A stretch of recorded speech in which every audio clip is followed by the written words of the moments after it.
Okay guys, good morning, happy Sunday guys. Tignan nyo, sobrang ganda, napakaganda.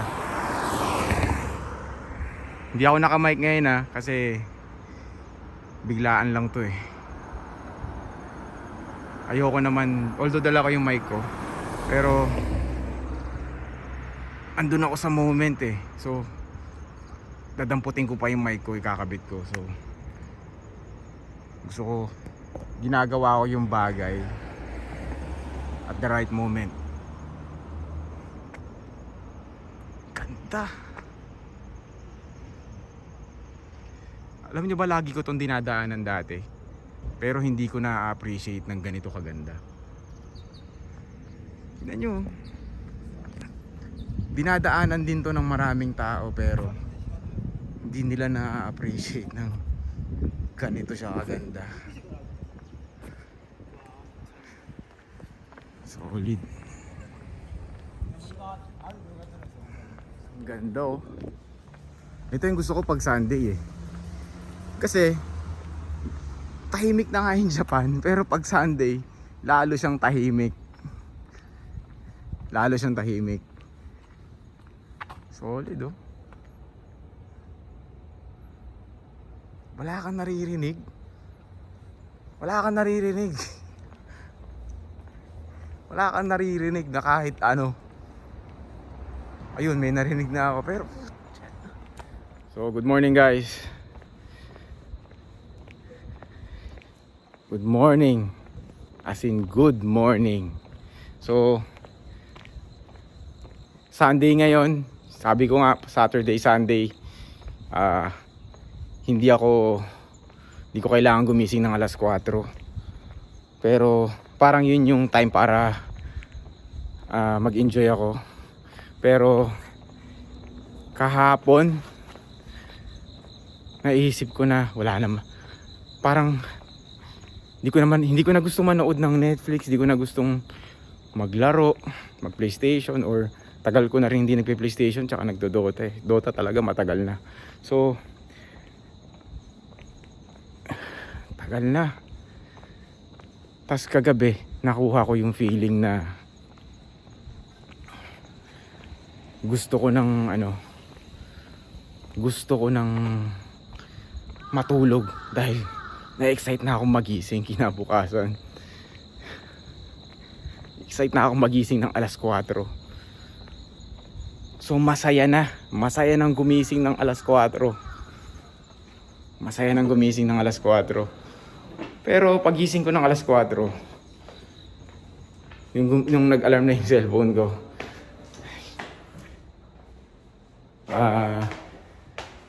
hindi pa rin masaya. Pero nung tumayo na ako, dun na. Kumbaga sa computer, pag minuksan mo yung computer, maglo-load pa siya, di ba? So ganun. Andun ako. Pero naalala ko dati noong 2018. Ang next level nito, pag nag-alarm yung cellphone ko, para akong si Undertaker, bangon ka agad. Yung ganun bangon. Pag alarm, bangon tayo agad. So pag ganun kasi yung ginagawa mo, hindi mo na binibigyan ng tsansa yung sarili mo para, yung inner beast mo para lumaban eh. Ganun siya. Diba?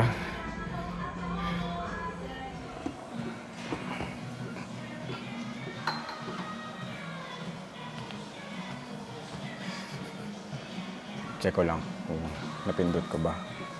Okay. So Sunday ngayon, wala sa schedule ko na mag-workout pag Sunday. Pero yun nga, kagaya ng sinabi ko kanina, hinahanap na siya ng katawan ko. Pero hindi naman ako mag-workout ngayon. Kumbaga cardio lang. Kumbaga ginagawa ko siya para sa utak ko. Kasi parang sa 1.5 buwan ko siyang ginagawa. Yung pagising ng alas 4, nagiging anchor ko na siya. Anchor, kumbaga nagiging Dahil mahirap siya, pag gising ko ng umaga, yung kaagad yung ginagawa ko, nag-adjust na yung katawan ko dun. Nag-adjust na yung utak ko dun. Ngayon, hinahanap niya na. Hinahanap niya na. Nakakakuha na ako ng pleasure sa mga bagay na mahirap. Ganun yung utak natin, guys, kasi tayong mga tao, napakalupit natin. Sobrang lupit natin. Isipin mo, tagal na natin dito sa mundo. Ano tayo? Magaling tayo mag-adapt. Magaling tayo mag-adapt. So, nag-a-adapt tayo sa kung ano yung ginagawa natin, kung ano yung environment natin. Diba? So, nagiging ganun tayo. So, kung negative yung environment mo, mag-a-adapt ka dun. Magiging negative ka din. So, kadalasan, puro negative yung... Mas marami yung negative na nakikita natin. Tsaka yung sinasabi natin sa sarili natin. Mas madami. Mas madami yun. So, yun nga, nag-decide ako na atakihin yung buhay. Atakihin yung sarili ko. Head on.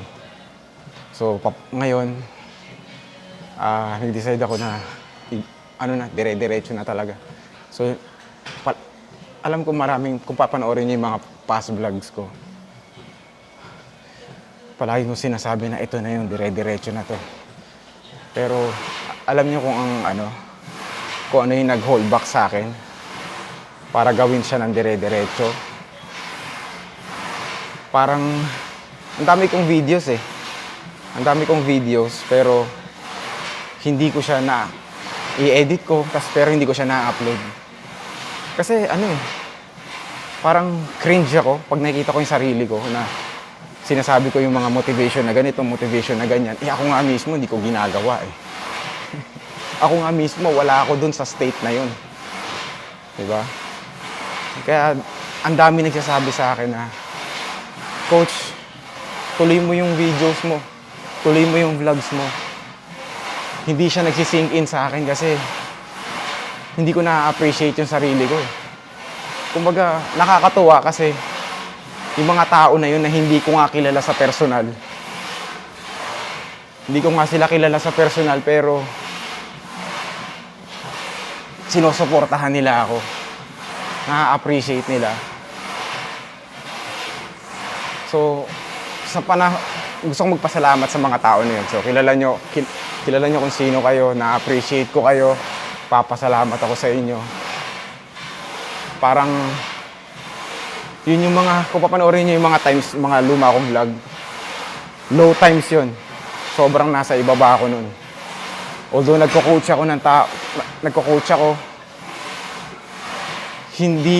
ako, wala ako sa state na to. Nag-ooperate ako sa mababang level. Parang palagi akong malungkot. Palagi akong unmotivated. Hindi ako masaya. Sabay, parang alam mo yung tulog ka. Gising ka pero tulog ka. Bumabangon ka everyday. Natutulog ka, bumabangon ka everyday pero hindi ka gumigising. Bumabangon ka lang. Ganun yung pakiramdam ko. Kaya na pag naiisip ko na napunta ako sa state na yun, tagal nun, Brad. 3 o 4 na taon akong ganun. Para akong NPC. Alam niyo NPC? Yung sa mga games na wala lang, gumagalaw lang. Ganun. Scary shit na naging ganun ako. And pwede kang ma-stuck sa ganun. Pero kahit nandun ako, may maliit pa rin na nasa sarili ko na kailangan makaalis ako dito. Paano ako makakaalis dito? Hanggang sa nag-decide. Tapos yung mga nakikita ko pa sa social media, yun nga, puro kasiyahan. Hanggang sa puta. Umabot na ako na na nagkakaroon ako ng unhealthy na inggit dun sa mga nakikita kong successful. Unhealthy na inggit kasi may healthy na inggit eh. Healthy na inggit, yun yung parang natutuwa ka sa kanila, sa na-achieve nila. Ngayon, gusto mo din mapuntahan yun. So, nandun ako ngayon. Doon ako ngayon. So, kaya yung mga tao na, marami akong tao na nilulook up to eh. So, ang ginagawa ko lang, hindi ako nagtatanong sa kanila, hindi ko sila, ino-observe ko lang kung ano yung ginagawa nila. Tapos, ginagawa ko kung ano yung ginagawa nila. So, nung sinimulan ko yun, 1 month ago, ginawa ko lang yung mga, in-stretch ko yung sarili ko every single day. Kahit yung mga maliliit na bagay. So, in-stretch ko yung sarili ko, in-embrace ko, in-accept ko yung stress. Kasi, mabot ako sa point na kahit yung maliliit na bagay, parang hassle na siyang gawin sa akin. Parang ang tamad-tamad ko na. Ang tamad-tamad ko na. Pero yun kasi, naging identity ko na rin sa sarili ko na tamad ako. Parang inaccept ko na lang na tamad ako. Parang, yun nga, inaffirm ko na sa sarili ko yung mga negative na bagay. For 3 years yun, inaffirm ko sa sarili ko yung mga negative na bagay. So ngayon, every day, for 1.5 months, yung affirmation ko, puro positive. So, lahat. Sinasabi ko puro positive sa sarili ko. Malakas ako, malupit ako, successful ako. Ngayon, nandun ako sa state na ako na talaga yun. Yun ako. Kasi yun ako eh. Kaya, minsan makakita ka ng tao na ang baba ng, although kita mo, may success sila sa buhay. Meron sila nito, meron sila yan. Pero yung success kasi relative yan eh. So, depende. Tama ba? Relative? Parang mali yun. Parang subjective pala. Subjective yan. So, depende yan sa tao kung ano yung success para sa'yo. So, maraming tao na nag-iisip na pag yumaman ako, sasaya ako. Pero hindi ka sasaya pag yumaman ka. Yun yung kaagad na realize ko. Kasi, marami akong nakilalang mayaman, pero hindi sila masaya. Hindi sila masaya. Kasi hindi naman yun eh. Hindi siya yun. Although, syempre, kailangan mo yung pera, di ba? Pero hindi yun. Kasi meron akong kilalang mga taong, alam mo yung mahirap lang sila, pero masaya sila. Makikita mo sa mukha nila, maaliwala sila. Maaliwala sila. Masaya talaga sila, literal. Yun yung yun yung tunay, yun yung inspiring para sa akin, yung mga taong masaya talaga. Pero wag mong hahabulin yung saya. Pero kung gusto mo maging masaya araw-araw, pinakamaganda mong gawin, i-stretch mo yung kakayanan mo araw-araw. Yung capacity mo to handle stress every day, stretch mo. Diba? So, halimbawa, sa lahat ng bagay, yung patience mo, stretch mo. Halimbawa, nag-away kayo ng misis mo, ng jowa mo, stretch mo sarili mo. Huwag kang mag-react kagaya ng usual na reaction mo. Huwag kang mag-react na ganun. Yun yung pinakamaganda mong gawin. Stretch mo sarili mo sa lahat ng bagay. Ako, sinasabi ko to kasi, actually sinasabi ko na siya ngayon kasi, confidently, kasi ginagawa ko na siya. So, kung gagawin niyo man to, kung may inspire man kayo na gawin tong ginagawa ko, tandaan nyo, ginagawa ko din siya. So, hindi kayo nag-iisa. Nakapunta ako sa pinaka-low. Nakaangat ako doon. Lahat ng kailangan nyo para makaalis dyan, nasa inyo lang din. Kailangan nyo lang harapin yung mga bagay na ito, pakinggan nyo to kasi legit to. Ito yung kailangan nyo gawin. Kailangan yung harapin yung mga bagay na iniiwasan nyo at ayaw nyong gawin. Yun. Harapin nyo araw-araw.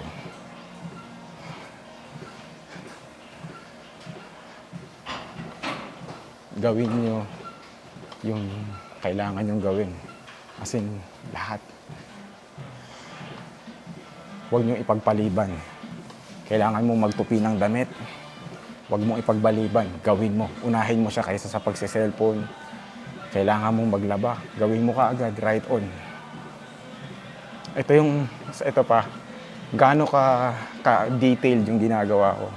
So, pag nagsasampay ako, usually, yung mga brief tsaka medyas, hindi ko na binabaliktad pagka sinasampay ko. Ngayon, dahil nga sabi ko, kailangan kong gawin yung best, yung pinaka-optimal na option sa lahat ng gagawin ko. Binabaliktad ko na siya. Everyday, bago ako matulog, malinis yung paligid ko. Nung una, tamad na tamad akong gawin yun. Pero ngayon, di ko na nga siya iniisip eh. Kusa ko na siyang ginagawa eh. Naging automatic na siya. So, kung automatically, ginagawa mo sa sarili mo, puro katamaran, magiging wired ka dyan. Magiging wired ka dyan. Yan yung magiging identity mo. So, tatapusin ko na to. Kasi, makikinig ako ng e-book. So, ang masasabi ko, ito na yung panapos. Ang masasabi ko lang, teka, wala yung sasabihin ko. Masasabi ko lang, ang ganda nung sasabihin ko, nakalimutan ko. Masasabi ko lang, gawin nyo yung kailangan nyong gawin. Don't hold back. Gawin nyo yung mga ayaw nyong gawin. Gawin nyo. And mag-commit kayo ng isang buwan, kaya isang linggo, na atakihin nyo yung buhay. Kahit gaano kayo kababa, kahit hindi nagme-make sense. Ako nagsabi sa inyo, kokonekta yan. Kokonekta yan. Makakabalik kayo dun sa, kung feeling nyo disconnected kayo sa lahat ng bagay, atakihin nyo yung buhay. Kokonekta kayo ulit. Sarap ng ganito. Kaya ako to ginagawa kasi gusto ko. Wala namang mawawala sa akin kung videohan ko yung sarili ko habang ginagawa ko to eh. Pero syempre, yun nga, hindi ko nga kaya yung edit-edit, yung mga ganyan-ganyan. Hindi ako yun eh. Hindi ako yun eh. So, lapag-lapag lang ako kung ano na to, mahaba to, kayo na bahala. Tapusin nyo o hindi, wala na akong magagawa. Basta, eto yun. Ito yun. Tapos, kagabi, naisip ko, actually, tumatayo yung balahibo ko kagabi kasi sinet ko yung sa sarili ko na ito na yung nangyayari na. Ako, yung kauna-unahang fitness na YouTuber na makaka-reach ng 1 million subscribers. Ganun yung mangyayari.